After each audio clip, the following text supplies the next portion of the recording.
What up, y'all? DC Fago Guy. Today is April 15th, and that means it's been a year now since Get Twiztid came out. So something new I want to do, because usually when I drop my reviews, I drop it within the first week of an album release.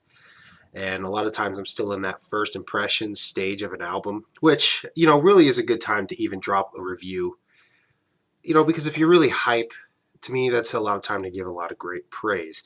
So sometimes it may not be necessarily what you would say a 100% honest review, because again, you're still in your first impressions, you're still in that hype stage of the album.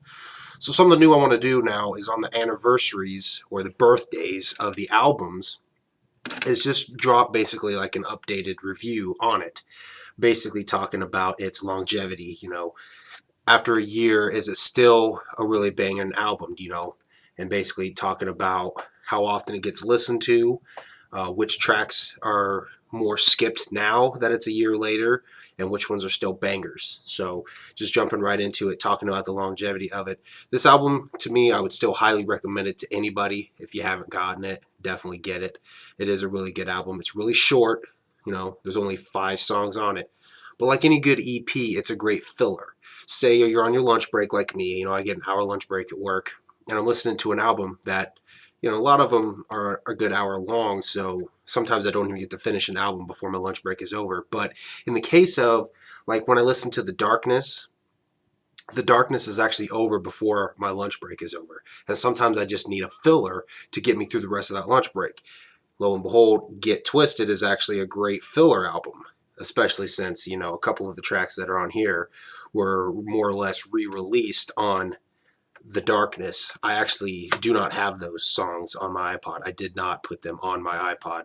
I left just The Darkness. It leaves off with The Exorcism, and then that's the way the album ends on my iPod. So a lot of times then I'll go and I'll listen to Get Twiztid, because they go really well together. So as far as longevity goes, it's definitely still a good album. Like I said, I would still recommend it to you guys. Plays. What songs, or I'm sorry, how often do I listen to Get Twiztid? Well, like I just stated, I've been listening to it as a filler. Again, it's an EP, so it is a great filler if you have a little bit of time. I think this album, Get Twiztid, takes I don't know the actual length of it. Actually, I could probably look that bitch up right now, but we're not going to. For me, it's the only song I skip, so we'll just go ahead and talk about skip. The only song I really skip is Drugs and Alcohol. What's on My Mind does a lot of times too. I listen to Mind Goes Mad, Breakdown, and Wasted Part 2 the most out of the 5 tracks.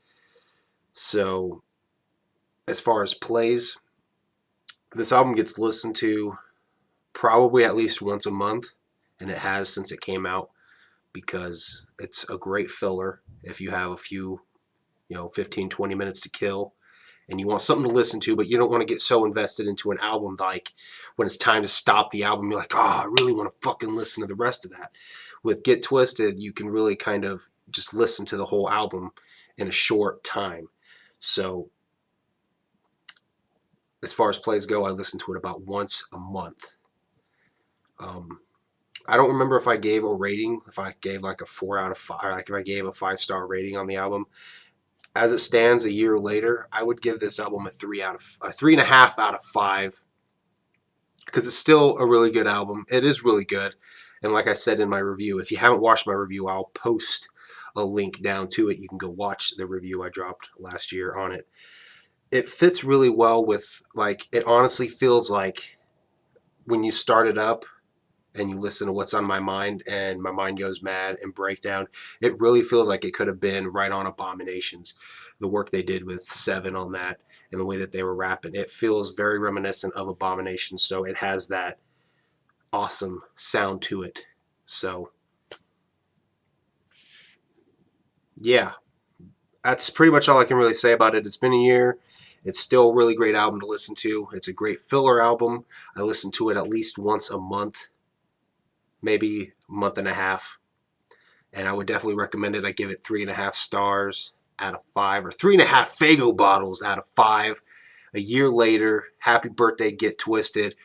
Thanks for watching, guys.